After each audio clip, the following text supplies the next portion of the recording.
MP for Lewes, Maria Caulfield, is a Brexiteer and joins us now. Maria, good evening. Oh, hang on, I found you. There you are. Hello, good evening, Maria. Good evening. Nice to speak to you this evening. Your reaction to what's been agreed?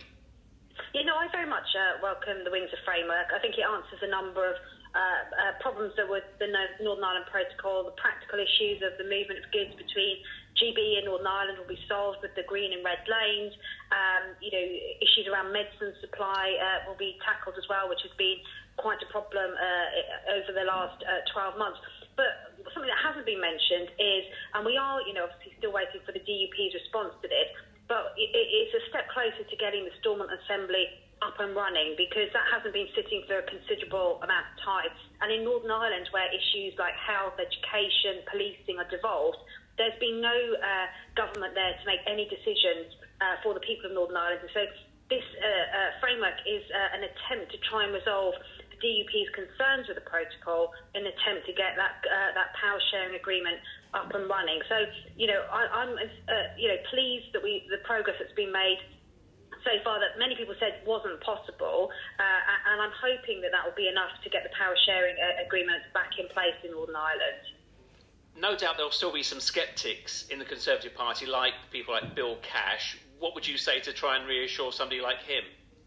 Well, to be honest, I lived through the Brexit days, and I know how heated they were, but I'm not getting that sense, and I haven't really got that sense from colleagues over the last few days when we thought an agreement was possible. I think people want to see the power sharing up and running again in Northern Ireland.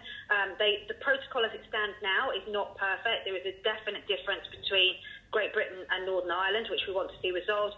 It addresses most of the fundamental issues, and the Stormont break is really fundamental, which again I didn't think was possible. But if the EU wants to bring in new laws that affect Northern Ireland and Stormont isn't happy with that, they can refer it to the UK government, who can veto that change. That's an incredible breakthrough, and I'm hoping that's enough to get the DUP back into government and get that power sharing arrangement up and running again.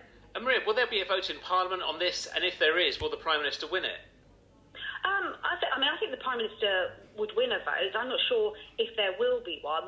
He'll be making a statement to the House of Commons at 6:30 this evening. That will be one of the questions that people will be asking. But I'm fairly confident he will win it. There may be one or two that have concerns. Obviously, the DUP will be critical in that vote, because even if the Prime Minister wins it, we really do want the DUP to certainly be happier than they are with the current Northern Ireland Protocol. So it's not so much about winning votes. I think we win a vote in Parliament, but it's about winning hearts and minds, and that's the crucial key here. So far, I think the Prime Minister's done a tremendous job on this.